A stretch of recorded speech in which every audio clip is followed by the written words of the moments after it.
All right, folks, welcome back. This is the Something Ventured podcast. I am Kent Lindstrom. I am your host. This is going to be another one of the kind of COVID-specific episodes I've been doing. A lot of people really seem to enjoy the one I did with Mike Stutz. Enjoy is obviously the wrong word, but find very interesting the one I did with Mike Stutz. To be clear, these are not about the disease or the response to the disease or any of that. I think everyone's all heard enough of that. These are specifically focused on areas like what the hell is happening with Hollywood. In this case, Joe Garofoli is one of probably the top political reporters in the country. How it is affecting politics nationally in Silicon Valley and in the state of California. The sound quality on this one is not terrible, which I guess is the new standard, but it was recorded, using Zoom, which is not the same as having a person in your podcast studio. Although obviously almost everyone's come to learn to love that application. This is my conversation with Joe Garofoli. This is the Something Ventured podcast. Thanks so much for listening. Back. This is the Something Ventured podcast. I am Kent Lindstrom. I am your host. My guest today is Joe Garofoli. How are you doing? All right. How are you doing? I'm doing well. This is kind of not the way I was hoping we'd be meeting again at this time.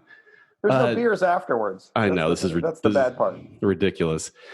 Joe is the senior political reporter for the San Francisco Chronicle, also the host of the It's All Political podcast, and according to Twitter, a traitor to our country. Yes, and according to the email that I'm getting too, some of the emails, some of other of it is very complimentary. Yes. So, good leading question. Yeah. So Joe has just broken a story about the naval ship Theodore Roosevelt, where the commander of the ship was trying to get help, and it's an aircraft carrier in the Pacific. Right. And the captain, Captain Crozier, Brett Crozier, career Navy guy, Naval Academy, and he was having trouble. Coronavirus broke out on the ship, and he said he was having trouble getting the proper support from the Navy. So he wrote a memo about it and his need for help to top Navy brass, and kind of CC'd it to people on the ship, like you would CC a memo if you're a corporation or a startup or whatever. And so we obtained one of those, the memo, and published it, and about the captain's desire for more help and the spreading of coronavirus on his ship. Because, let's face it, these folks who are on the ship, these sailors, are people who are at the front line of battle for our country. They are, people who are putting their lives in the line for all of us. And plus, this is the taxpayers' dollar. So there's a lot of reasons to write about this. So anyways, the Navy did not take kindly to this. They relieved Captain Crozier of his command. And then the acting Secretary of the Navy made an announcement, came out there and made an announcement first of all, I skipped a step. After we wrote the story, the Navy started getting some help to the people on board. There's 5,000 sailors on board. Some of them started getting some help. They pulled into Guam, and there was testing and such. But the Navy did not take kindly to Captain Crozier writing this memo and in their words, being a bit reckless and letting putting it out there so far that somehow it wound up in our hands. So he was relieved of his command. Then we have the acting Secretary of the Navy coming out to Guam, speaking to the ship and saying really disparaging things about Captain Crozier after he had already been, he had left the ship. And by the way, leaving the ship to hundreds and hundreds of the sailors on the ship gathering and applauding and cheering for him. People calling him the GOAT, the greatest of all time. Right. So he was his sailors loved him. But he was disparaged by the acting Secretary of the Navy, Thomas Maudley, and he said it was either naive or stupid to do this, which Even the president thought it was it's a little quote rough. unquote a rough statement, Yeah. as only he can say. And then the next thing you know, the Secretary of the Navy resigns after that. So that's all in the week. It's quite a week. Did you ever think you'd be affecting the U.S. military as a reporter? I did. It was not on my to-do list. Insane. But yeah, it's been an insane week, and it's still going on. I pulled off the story yesterday. I have two of my colleagues, Tal Koppen and Matthias Gaffney, working. We're all working together on this, and they've taken the story yesterday and today. There is now a sailor who is found unconscious because who came down with coronavirus. He's being treated in Guam. We had and the day before we had stories about there was still. Remember, these aircraft carriers are massive things. You live down in the aircraft carrier San Diego. Grew up down there. There are 5,000 people on the ship, but they need a couple hundred people on the ship to keep it going. It's a nuclear reactor, so you can't just tie up the dinghy on the dock and just say, okay, put a tarp over it. Yeah, put a tarp over it. Yeah. So so they got people to. So the thing is that it takes a couple hundred people to keep it running. And to clean up all the coronavirus on it, but these guys don't have, a lot of them don't have masks. And so they've been tearing up T-shirts to clean up the ship and stuff. They just don't have the supply. So we wrote about that. Wow. So, so the story goes on and on and on. And we're going to continue to report on it this weekend. Wow. We also did a big profile of Captain Crozier, who is, by all accounts, is a model sailor, I should say. He was he was 50 years old, career guy, not a flashy guy. No. You grew up down there. You've seen enough Top Gun types. Yeah. We grew up in the Top Gun era. Yeah, he wasn't that guy. He was not that guy. He was a mellow guy. He was a very much a lead by example guy, quiet, quiet leadership. So anyways, but he's now has lost command. And then he came down with coronavirus. Yeah, that's right. He tested positive, and he's in the 14-day quarantine right now. What a crazy story. And not the only thing this week. So now Bernie Sanders has dropped out of our, so after a really weird primary in Wisconsin, Bernie Sanders, he dropped out, but he kind of dropped out with this weird, but keep voting for me. Did he do this the right way, or should he just said, it's over, I'm done, I'm behind Joe Biden? Well, if the Democratic mainstream of the Democratic Party would love him to do that, but he did not. He is going to remain on the ballot in the 25 states that are still holding contests, whenever that may be, and however that may be. His goal is to continue to amass delegates so he can have some leverage when they go to the convention, which is now scheduled in mid to late August in Milwaukee. And then he wants to influence the Democratic Party platform. He wants to use this. So he's going to still be on the ballot, and his name will still be out there. He will not be actively campaigning. I was talking with someone who was ran his campaign in California. We have a story in sfchronicle.com right now about this. And who's running his campaign in New York. And they said, well, we're still trying to figure out how do we have a name on the ballot but not really campaign. Right. But he's still going to be out there and trying to accumulate basically power when he goes to the convention. Is there a point where Biden should just say to him, I get it. I get what you're trying to do, but I won. And you and the Bernie guys, just look, if you're threatening me that you're going to vote for Donald Trump or you're not going to vote against Donald Trump, I guess that's how that's just going to have to be. And I'm going to try to accommodate you guys, but really, that's what you're saying? You're going to go not vote? Okay. Have at it. Biden, I would not expect Biden himself to say that. You will have all kinds of other folks saying that. Biden has gone out of his way to be accommodating to the Bernie folks. Yesterday, in his statement, he said, Bernie has done something that few politicians do, and he's created a movement. And that's why Bernie is not quitting. And he said this in his comments yesterday. We've written about this, is that you can't quit a movement. Right. It goes on, and he said the struggle continues. Yeah. That's the key thing. And he sees himself as it's not about Bernie, he is another sort of foot soldier in this movement to take away corporate power, to give more power to people to the rank and file among us. Yeah. And it seems like Joe Biden has been relatively absent in the media. I try not to watch CNN, by which I mean I end up watching it like 3 or 4 hours a day. But Joe Biden seems really absent. Is Well, this well, the thing is, the problem with Joe Biden right now is he doesn't have a platform. I mean, right? he's basically doing this cable access show in his rec room. I mean, he set up a studio literally in his rec room, modeled after Wayne's World, I believe. It was. It was. Expect Rob Lowe to come out and make an appearance. So he goes, but he doesn't have a platform. He's not a senator. He's not a member of Congress. So basically, he can just sort of say, "Yes, here's what you should be doing." Right. Well, nobody can. Oh, here we go. There's the classic dog in the background. That's the work from home. You got to get a kid like bugging you for something. Yeah. So our youngest daughter's in the other room. That's why we had a little.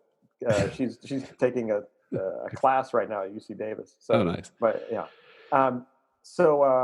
Is there a strategy for Joe Biden where he does kind of not say a lot and just kind of say, look, people kind of know who Donald Trump is. People kind of know who I am. I'm going to avoid the gaffes and, No. He has to. Well, he can.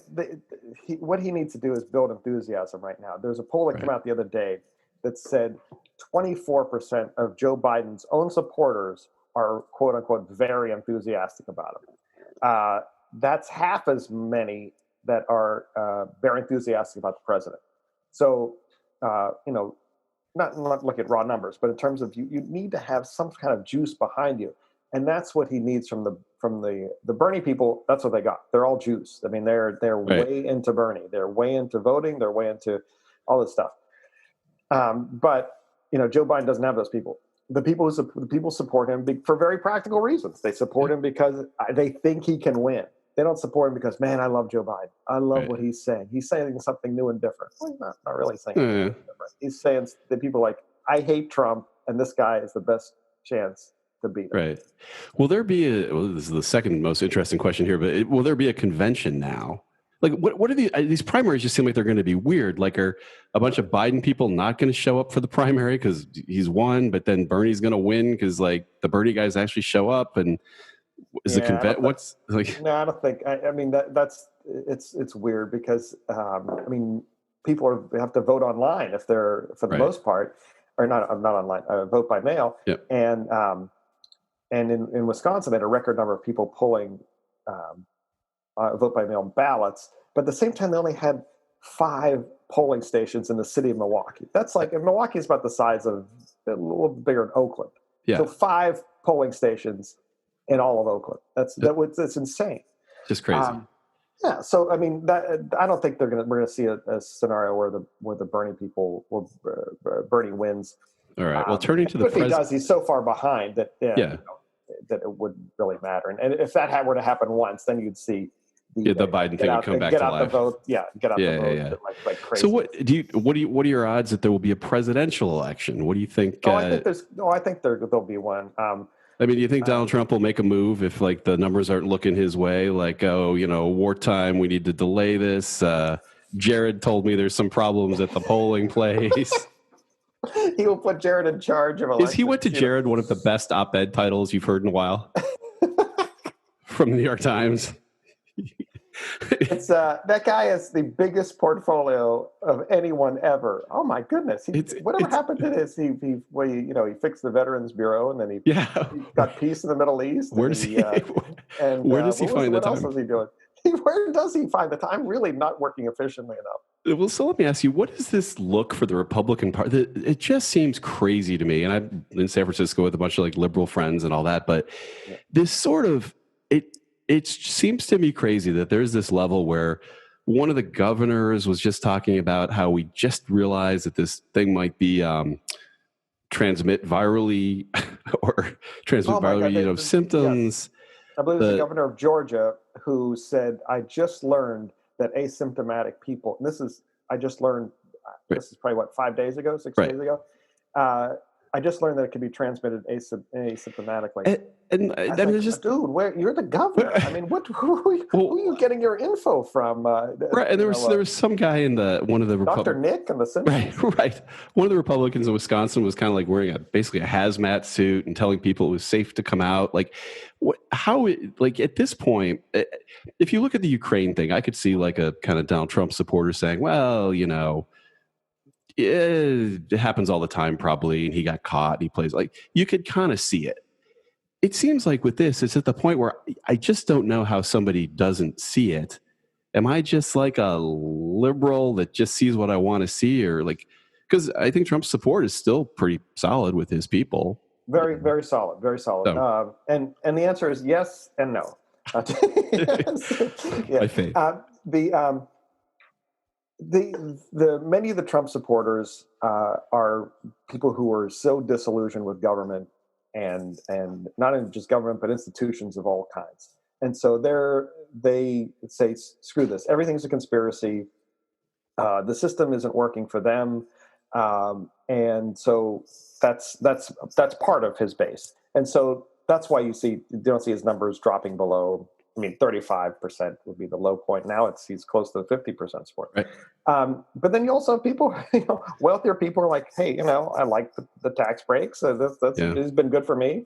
And then you have conservative Christians and other folks like that saying, I like the judicial appointments because look at what he's done in the Supreme Court.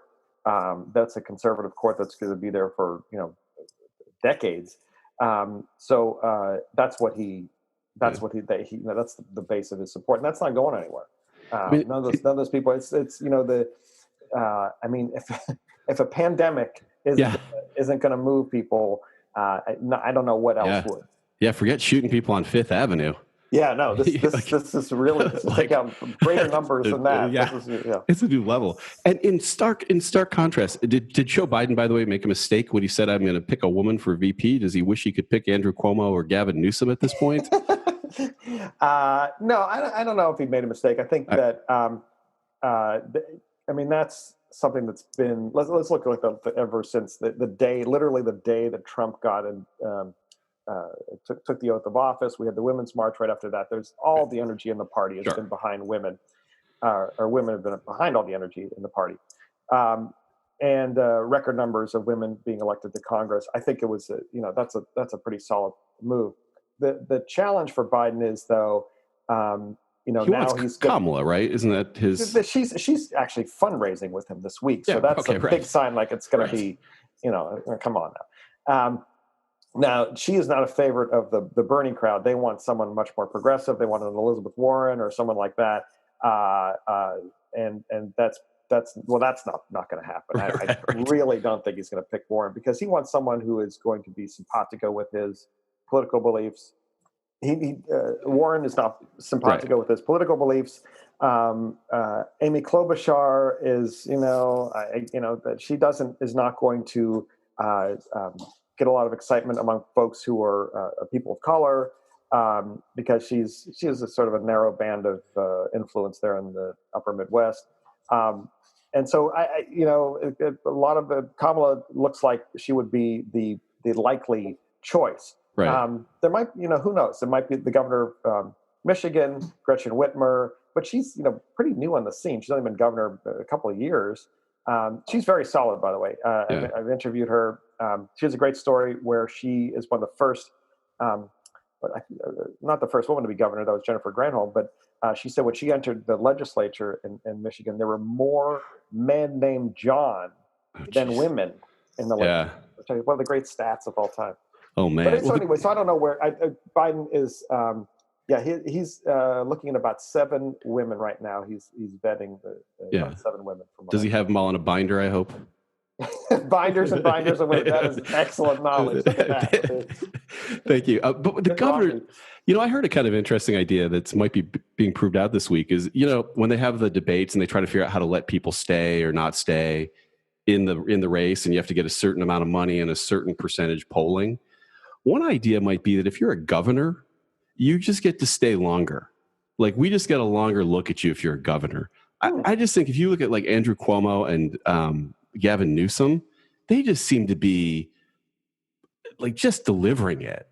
I mean, in our own state, like Gavin Newsom, I've watched a few of his press conferences, and I'm just like, so you turn off Donald Trump saying whatever the hell he was saying, like not even mad at it, I don't even understand it, and then Gavin's just laying out number after number after stat, correcting himself when he says 1747 and 1742. Yes. And he tossed them off like they're his kids' names. Yeah, and from memory because he's dyslexic. Exactly. So he's memorized this shit before he showed up. Like, I think it's an incredible contrast to the sort of national thing. Newsom is, he's still in his second year as governor.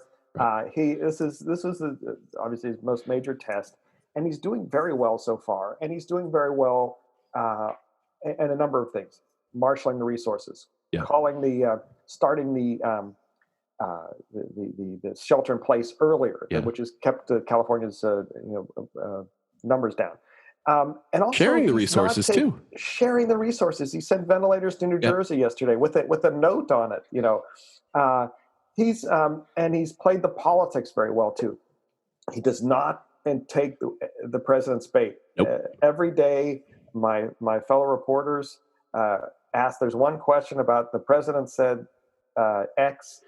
Incendiary thing today. What do you think? Yep. And he'll be like, "Well, it's I'm not here to play politics. The president's been very good to me." Blah blah blah blah. Yep. And Trump has returned the favor. So it's like taking that off the table as a distraction, and it's all about business. And Newsom's done very well so far. Obviously the jury is still out, but so far he's been doing very well.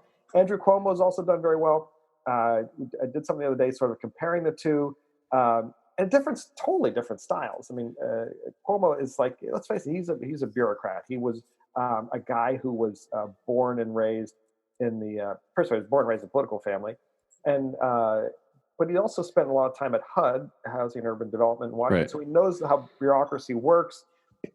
He knows the muck that's all about, and he's been dealing with that. But then he also throws out sort of human touches during his debates, during his press conferences. He talks about his brother. He talks about his mom. He talks about making spaghetti and sausage on Sunday, and blah blah blah. So that's the thing, because people are freaked out now. Everybody's it's such a contrast. I saw him. Donald Trump's always got an answer, and it's always, well, we've done the best job ever that anyone's ever done on this. And someone asked, Andrew Cuomo, hey, are we checking basically dead people to see if they had coronavirus and to see if maybe they died from it? We just didn't know. And he's like, I have no idea.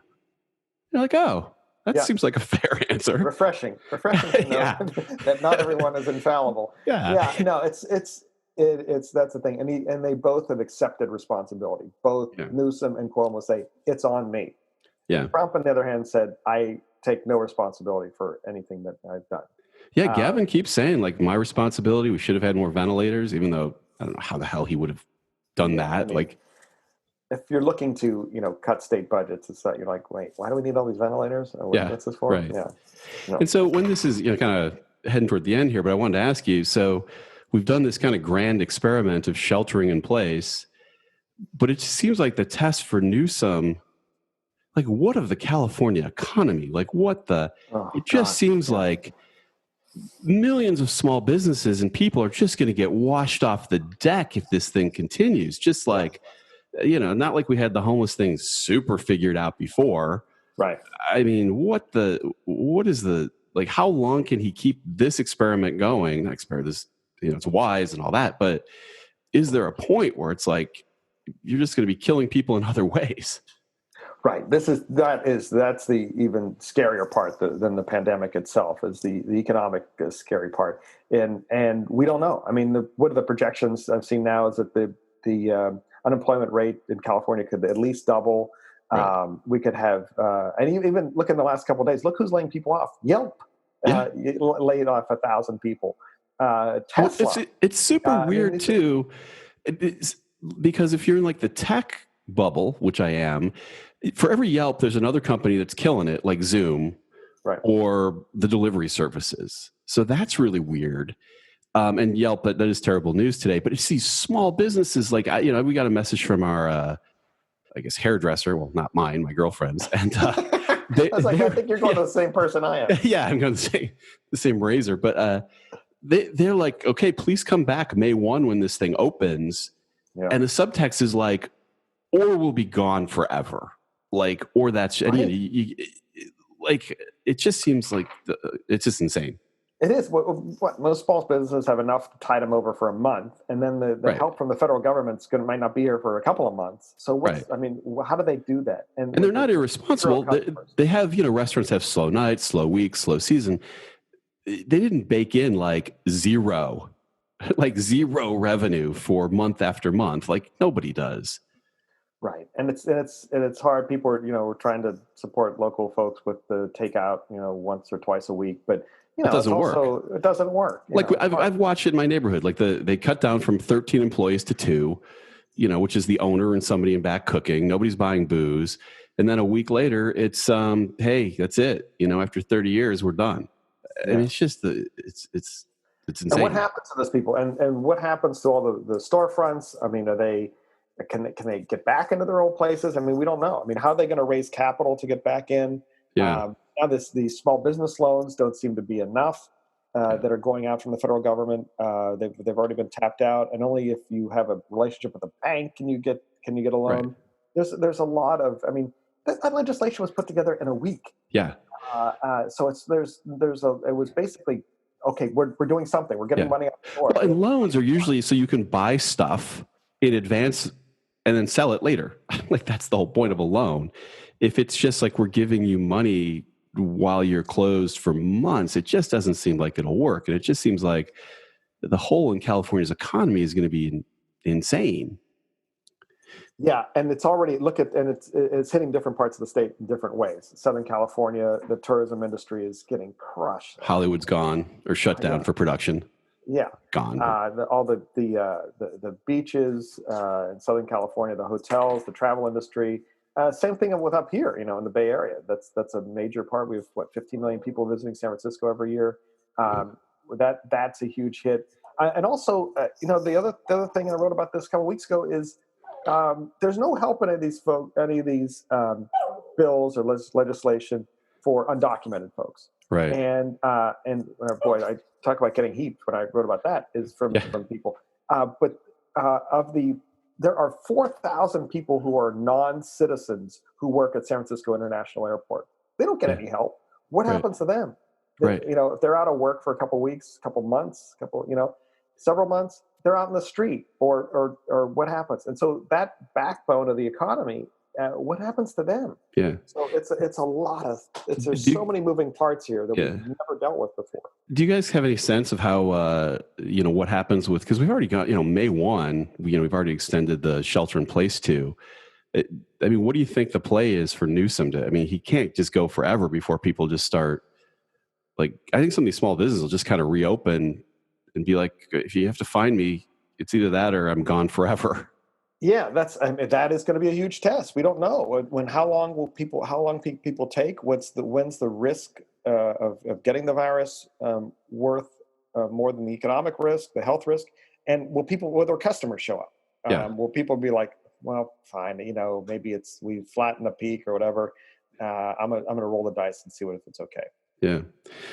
So what are you kind of looking to report on over the next month or two? Is there any big focus you guys have at this point? I definitely want to follow this money that's going out, as we discussed. That's one thing we're going to be looking at is this money that's going out from the federal government. Who's getting it? Are they getting enough? Are they getting what they should? Are they getting too much? Who's ripping people off? Yeah. So we're going to be looking at that kind of stuff and continuing to follow the developments on the Roosevelt and hopefully everyone there is as well. This is great. So this is a time when things aren't aging very well. Like the mayor of New York had it was like a week and a half ago, and he was like, hey, don't, get out there and enjoy the new year, the Lunar New Year and all that. Do you have any thoughts or reporting that hasn't aged very well in all of this? Oh, reporting it hasn't aged. Or not reporting, or just your own personal hot takes that haven't aged super well. Yeah. Oh no, I've really tried to think twice for a minute on Twitter, because there's a few things I'd be like, oh, come on, and then they're like, no, that's probably not the right time for this. But nothing comes to mind right now, fortunately. in terms of stupid things I've said, at least in the last month. We can go back further, and Yeah. plenty of stupid things I've said. Of course. Well, thanks for doing this. Are you drinking 42% more like everyone else? Oh, definitely hitting that Yeah. target. I'm hitting that. How about you? Are you? Oh, absolutely. Not for just mostly for something to do. Yeah. Not like, oh, I'm stressed and I want the alcohol. It's just like it's 6 o'clock. It would be fun to make a cocktail. And also, you know, do you think it's also because we don't have the commute? Like you have an extra hour to sort of enjoy, that. You're not getting in a car. Yeah. Like in a bar, I was like, no, I can just come downstairs and pop a cold one or make a Mexicali mule. Yeah. Sure. Yeah. You just have to make sure the hour doesn't get too early. No. I've been very strict on that. That's the big risk. Yeah. All right. Well, thanks for doing this. My guest has been Joe Garofoli. You too. Something About Your Podcast. Talk to you next time.